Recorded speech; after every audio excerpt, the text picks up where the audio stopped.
श्री राम जय जय राम। श्री राम जय जय राम। भक्तों, बाल कांड के श्री रामचरितमानस के बाल कांड के 19वें दोहे की 8वीं चौपाई है। नाम प्रभाव जान शिवनी को, कालकूट फल दीनी अमी को। भगवान शंकर जी नाम प्रभाव को भली भांति जानते हैं। वह हलाहल विष उनको अमृत का फल दे दिया। हलाहल विष का पान किए थे। नाम प्रभाव पद्म पुराण में एक श्लोक आता है कि राम नाम का प्रभाव जितना शिव जी जानते हैं, उसका आधा माँ भगवती पार्वती और अन्य लोग जो हैं उसके आधे का आधा ही जानते हैं, अर्थात 25 पैसा। राम नाम प्रभावम यज्जानति गिरिजापति, तदर्धम गिरिजा वेत्ति तदर्धम इतरे जना। कलयुग के लोग नाम प्रभाव जानते तो हैं पर मानते नहीं हैं। राम नाम की याद कब आती है? हारे को हरि नाम। इसमें कालकूट फल, कालकूट क्या है? विष का नाम है। जब संखिया इत्यादि जो विष के नाम अलग अलग होते हैं, छोटा सा संखिया होता है, वो व्यक्ति खा ले तो मृत्यु हो जाती है। हलाहल विष की तो बात ही क्या कहा जाए। यमुना जी में कलिया नाग के विष की ज्वाला इतनी विषाक्त थी कि वहाँ से जो पक्षी उड़ते थे वो नीचे गिर जाते थे, मर जाते थे। तो ये कालकूट कैसे निकला, विष कहाँ से निकला, इसके संदर्भ में कथाएं आती हैं। 2 कथा है कि देवासुर संग्राम हो रहा, देव और असुरों का जब संग्राम हो रहा था, देवताओं की पराजय हो रही थी, उनका विनाश हो रहा था और राक्षसों की अभिवृद्धि हो रही थी, वो जीत रहे थे। इसके 2 वजह थे। एक तो दैत्य गुरु शुक्राचार्य जी को संजीवनी विद्या का ज्ञान था। संजीवनी विद्या वो विद्या होती है जिससे मृतक व्यक्ति को पुनः जीवित कर दिया जाता है। अब असुर मर करके भी जीवित हो जाते थे और देवता लोग निर्बल हो रहे थे, लगातार क्षीण हो रहे थे। दूसरा कारण था, दुर्वासा जी ने इंद्र को श्राप दे दिया था। दुर्वासा, एक कथा आती है, दुर्वासा जी को भगवान विष्णु ने प्रसन्न होकर सुंदर वैजयंती पुष्प की माला दे दी। तो दुर्वासा जी इस माला को इंद्र को भेंट किया। इंद्र उस समय ऐरावत पर थे, आसीन थे, ऐरावत हाथी पर बैठे थे अपने, और वो जा रहे थे दैत्यों से युद्ध करने, रण क्षेत्र में जा रहे थे। उनका अहंकार था, जो भी था, वो माला को अपने ऐरावत के ऊपर डाल दिए। वास्तव में माला नहीं थी। दुर्वासा जी जैसे रिद्धि सिद्धि से ओतप्रोत, वो उनका आशीर्वाद था, विजय प्रसाद था, पर इंद्र ने इस ऋषि प्रसाद को तिरस्कार कर दिया और ऐरावत जो है हाथी, तो माला को अपने पैर से कुचल दिया। दुर्वासा जी ने श्राप दे दिया, क्रोधित होकर इंद्र को श्राप दिए कि तू शीघ्र ही श्रीहीन हो जाएगा। साप का फल प्रत्यक्ष होने लगा, मिथा न होए देव ऋषि वाणी।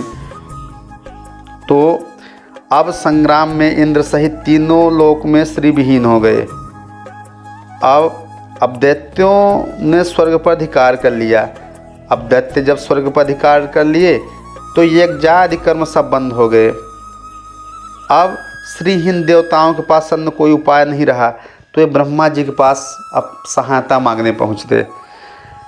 देवताओं की यह दुर्गत देखकर ब्रह्मा जी ने सबको लेकर भगवान अजित भगवान कौन है? भगवान विष्णु के ही अंशावतार हैं। उनके धाम वैकुंठ लोक पहुँचे, प्रभु की स्तुति की, प्रार्थना कर कहने लगे, हे प्रभु दर्शन दीजिए, हमारे कष्ट का निवारण कीजिए। ब्रह्मा जी ने देवताओं की समस्या से भगवान को अवगत कराया, सबके हित कल्याण की प्रार्थना की। तब भगवान ने उनको सूत्र बताया कि आप एक उपाय द्वारा सुखी श्री संपन्न हो सकते हैं। व्यक्ति को अपने स्वार्थ के लिए, अभीष्ट सिद्धि के लिए यदि आवश्यक हो तो प्रतिपक्ष से, शत्रुओं से मित्रता कर लेनी चाहिए, संधि कर लेनी चाहिए। अभी अपना आप काम बनाने के लिए शत्रु को मित्र बना लो और काम बन जाने के बाद उनके साथ सांप चूहे जैसे वाला आचरण करो। सांप चूहे वाला आचरण कैसा होता है? मदारी की एक मदारी था, उसकी पिटारी में सांप तो पहले से कैद था। संयोगवश वहाँ एक चूहा उसके अंदर घुस गया। अब चूहा को सांप खाता है। यह देख कर के चूहा को बिल्कुल परेशान हो गया। अब क्या करें? अब चूहे के सामने सांप ने सोचा कि खाने से पहले इस चूहे का सदुपयोग करूं। वो शर्त रख दी सांप ने, बोला कि वैसे भी हमारे तुम ग्रास बन रहे हो, पर एक शर्त में तुमको मैं छोड़ सकता हूँ। जो पिटारी है इसको तुम, पिटारी क्या होती, बांस की पिटारी बनाई जाती जिसमें सांप होते हैं, इसको तुम काट दो। काटने के बाद तुम निकल जाना, मैं भी निकल जाऊँगा। अब चूहा ने उसको, पिटारी को काट दिया तो सांप ने, अब जैसे चूहा पिटारी को काट तो सांप ने चूहे को खा लिया।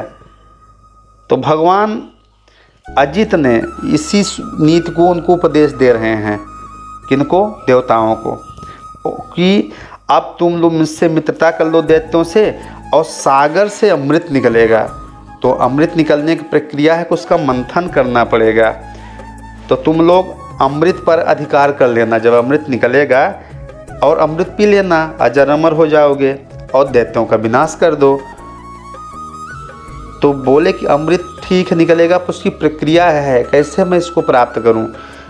तो बोले कि इस क्षीर सागर में तृण, लता, औषधि, वनस्पति इसमें डाल दो।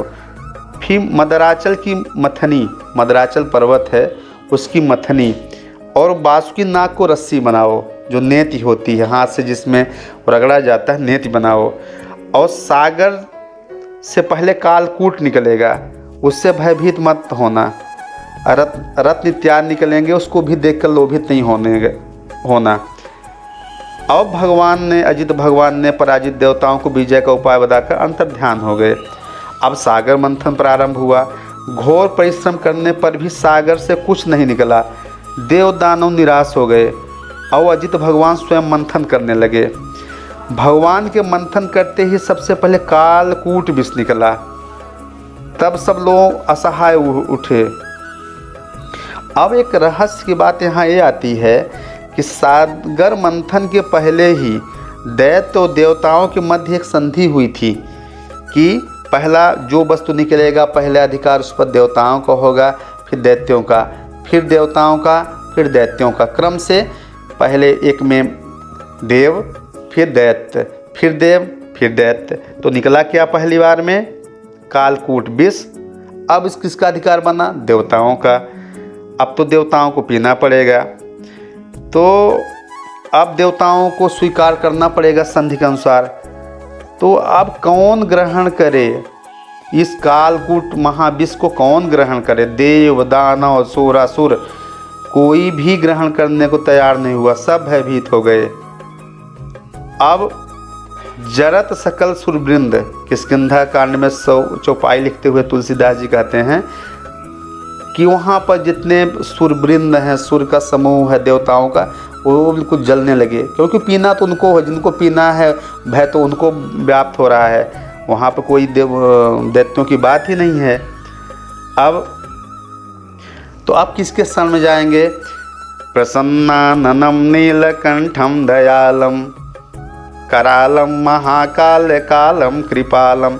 जो कालों के काल हैं, महाकाल हैं, जिनका नीलकंठ है। अब नीलकंठ कैसे हुए तो आगे बताते हैं। तो देवता गण विलंब भगवान शंकर की शरण में पहुँचे, उनसे वृष ग्रहण करने की प्रार्थना की। प्रभु आप बचाइए, त्राहि माम रक्षा करिए। तो शंकर जी ने पूछा, पहले यह बताओ कि तुम लोगों को हमारे पास किसने भेजा? तो बोले कि क्षीर सागर के स्वामी हैं भगवान विष्णु, उनने भेजा है। शंकर भगवान प्रसन्न हो गए।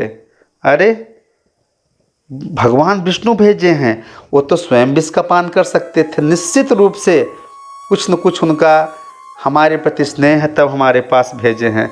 लगता है वो विषपान करा करके हमारी महिमा को लोक में बढ़ाना चाहते हैं। अब शिव जी जानते हैं भगवान विष्णु जिस पदार्थ को खाएंगे या देंगे वो कभी मृत्युदायक नहीं होगी, कभी वो नुकसान नहीं कर सकती, वो विष भी अमृत बन जाएगा। जिनके मन में राम भक्ति होती है, हृदय में राम भक्ति होती है, वो गरल सुधासम अरिहित होई, बसई भगति जाके उर्मा मन माही। तो खायो कालकूट भयो अजर अमर। राम नाम के प्रभाव से कालकूट पान कर भगवान शिव अजर अमर हो गए और उनका कंठ नीला हो गया। राम नाम के प्रभाव से उसको नीचे नहीं उतारे, कंठ में धारण कर लिए, कंठ का नीला हो गया। और कर्पूर गौरम करुणावतारम, वो तो स्वयं गौर स्वरूप हैं और उनका कंठ नीला, एक अद्भुत शोभा, उनकी छवि और सुंदर हो गई। तो शंकर जी से बाद में पूछा गया कि आपको हलाहल जैसे विष का पान करने से भय नहीं लगा?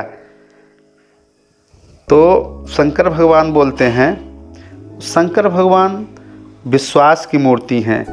वो बोलते हैं राम नाम तो मेरे मुख में पहले से था और जैसे ही मैंने राम नाम का विष को अपने अंदर रखा, राम नाम से संयुक्त होकर के वो विष और राम विश्राम बन गया।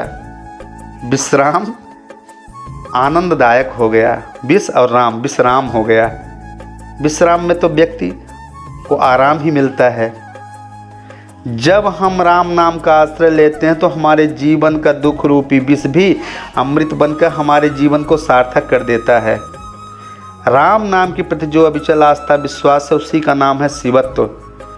तभी गोस्वामी जी ने लिखा है, कालकूट दीन फल अमी को, विष का फल अमृत में मिल रहा है। तो मानव जीवन के संदर्भ में अमृत और विष क्या है? सागर मंथन किया गया अमृत पाने के लिए, परंतु पहले विष निकला। हम सभी संसार में पुरुषार्थ करते हैं सुख के लिए, अमृत प्राप्त करने के लिए, पर सुख के साथ दुख जुड़ा हुआ होता है। हम चाहें न चाहें दुख तो आएंगे ही, क्योंकि जिस वस्तु में आज हम सुख देख रहे हैं वही समय आने पर बस दुख का कारण बन जाती है। पुत्र न हो तो दुख, पुत्र कुपुत्र हो गया तो दुख। सागर मंथन से बड़े महत्व का सूत्र आया है। विष निकला तो अकेले शंकर जी ने पी लिया और जब अमृत निकला तो सबको बांट दिया, तब पिया। क्या अभिप्राय है, क्या मतलब है? यही कि दुख का विष अकेले पीजिए और सुख का अमृत मिल बांट कर पीजिए। पर हम लोगों का आचरण इसके ठीक विपरीत होता है। दुख में हम चिल्लाने लगते हैं और अपने सुख में हम किसी को भागीदार बनाना नहीं चाहते। वो चाहते हैं कि हम अकेले अकेले ही सुख भोगें।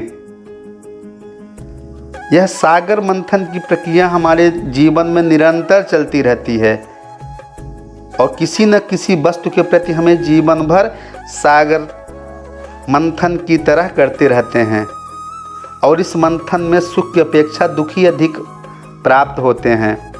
सागर मंथन में जो 14 रत्न निकले हैं वो इस प्रकार हैं। श्रीमणि रमा बारुणी अमीय शंख गजराज कल्प द्रुम शशि धेनु धनु धनवंतर विश्वाज। तो हमारे कर्म जीवन में भी 14 रत्नों में से किसी न किसी रत्न की वस्तु की प्राप्ति के लिए ही होता है। अब हमको प्राप्त क्या होता है? अमृत प्राप्त होगा कि विष प्राप्त होगा कि बारुणी, यही विचारणी है। बोले सियावर रामचंद्र की जय।